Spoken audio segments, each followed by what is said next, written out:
Dando sequência ao nosso quadro A Glicose que Habita em Mim, hoje no nosso segundo episódio nós vamos conversar um pouco mais sobre a ação da insulina no nosso organismo. Onde é que ela está envolvida com essa questão toda da glicose, que muito se ouve falar, principalmente entre os pacientes que são diabéticos. Vamos entender hoje como a glicose entra na célula.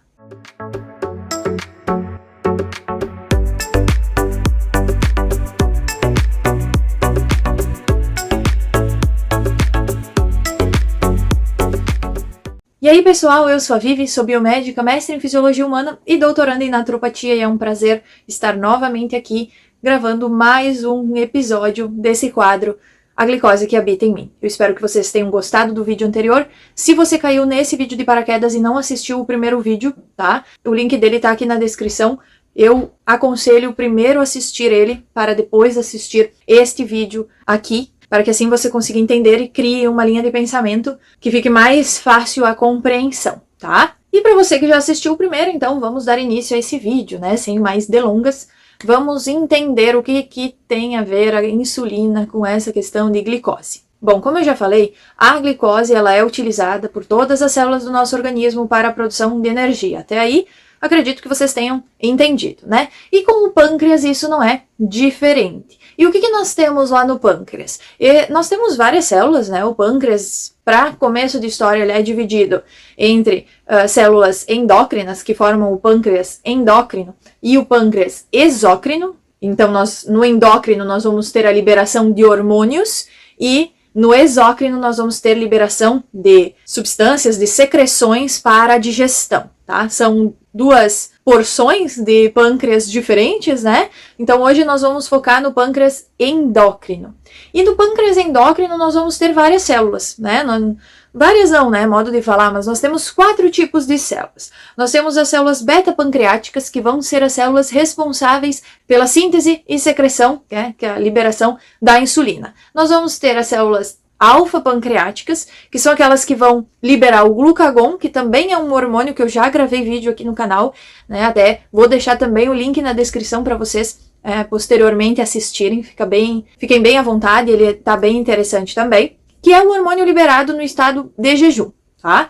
Nós vamos ter também as células delta-pancreáticas, que vão ser responsáveis por sintetizar e secretar somatostatina, um outro hormônio muito importante para o nosso organismo. E ainda nós vamos ter as células ditas PP, que são as células que vão sintetizar e secretar o polipeptídeo pancreático, que também tem a ver função aí no estado da alimentação. Então, tendo entendido isso, nós vamos focar em qual? Nas células beta-pancreáticas, que são aquelas que vão sintetizar e secretar a insulina. No fim do primeiro vídeo, do primeiro episódio, eu finalizei ele descrevendo como ocorria a absorção e que posteriormente a absorção, dessa glicose, ela ficava disponível na corrente sanguínea. Quando a glicemia, que é ali o termo utilizado para concentração de glicose no sangue, quando essas concentrações de glicose elas aumentam no sangue, as células começam a captar essa glicose, tá? Só que nós temos uma quantidade X,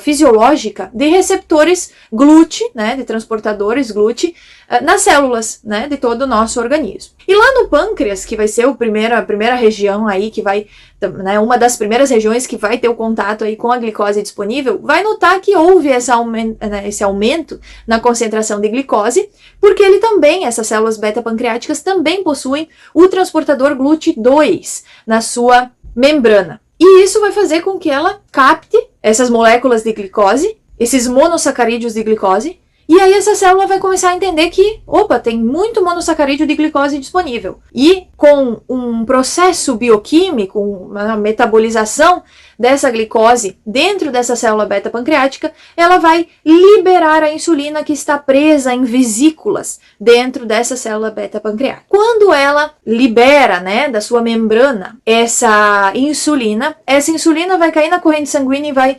viajar pelo corpo. E vai também se ligar a receptores nas células.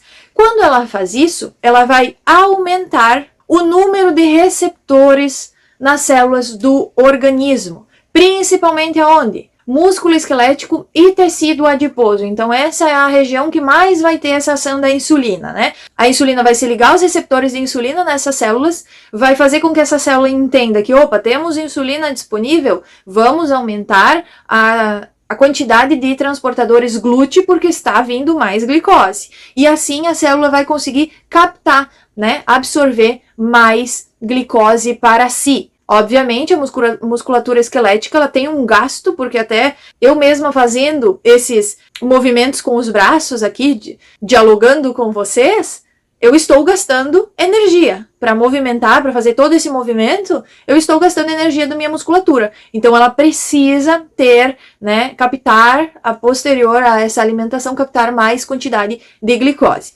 E no fígado, isso também acontece de uma forma um pouco diferente, mas também temos a influência da insulina para fazer com que a glicose consiga ser absorvida pelas células do fígado, né, os hepatócitos, para que ela seja depois convertida por um processo bioquímico em glicogênio. Lembrando que o fígado também vai participar, vai estar envolvido com o gasto, né, com a quebra desse glicogênio para que a glicose fique novamente disponível quando a pessoa estiver em estado de jejum, que aí é na presença de glucagon. Mas para não dar uma confusão na cabeça de vocês, nós não vamos comentar sobre isso no vídeo hoje, tá? Vai ser só essa questão da insulina. Então a insulina, ela vai fazer com que as células do corpo tenham mais transportadores da família GLUT na sua membrana, disponíveis na membrana das células, para que assim mais quantidade de glicose possa ser absorvida por essas células. Então, no fim das contas, o que a insulina faz no corpo? Ela faz, né, ela gera a diminuição da glicose, né? Diminui as concentrações de glicose no sangue. Por quê? Glicose boa é glicose que está dentro da célula para ser utilizada.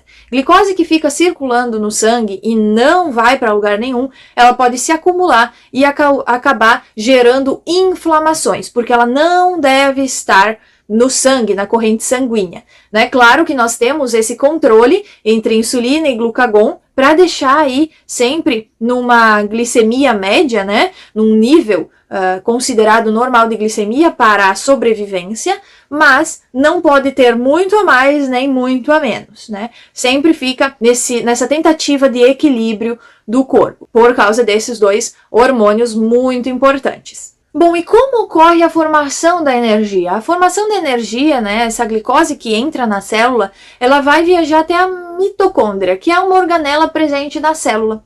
Essa mitocôndria, ela vai fazer esse gasto, né, ela vai consumir essa glicose por meio de processos bioquímicos, e essa glicose, então, vai dar origem a ATP, que é a molécula adenosina trifosfato. Essa é a energia propriamente dita do corpo. Então, a glicose, ela vai ajudar, né, na formação da energia do corpo. Não é a glicose que é a energia do corpo. A glicose vai ser metabolizada, vai ser quebrada, vai participar de processos bioquímicos que vão levar à formação do ATP. E o ATP, sim, é a energia do corpo. Tá? A energia é o que as células entendem de gasto de energia. Tá bom? Então isso também é importante ter esse conhecimento. Muito bem, eu acabei de falar que a glicose boa é a glicose que está dentro da célula, que vai poder ser utilizada para a formação do ATP, né? Da energia para essa célula, para o corpo se manter vivo e ativo. Mas e quando essa glicose ela não consegue ser totalmente absorvida? Porque por algum motivo as células não conseguem mais ou não entendem como fazer a absorção dessa glicose. O que pode acontecer? Então, para não deixar esse vídeo muito complicado, muito extenso, vamos deixar para o próximo episódio, onde nós vamos começar a abordar sobre o diabetes. E se você está acompanhando esse quadro e ainda não se inscreveu no canal, não perca tempo, já se inscreva e clica no sininho para que assim você possa receber as notificações dos próximos episódios do quadro A Glicemia que Habita em Mim, que estão para ir ao ar nos próximos dias. Qualquer coisa, eu fico à disposição. Fiquem bem e até o próximo vídeo, se Deus quiser.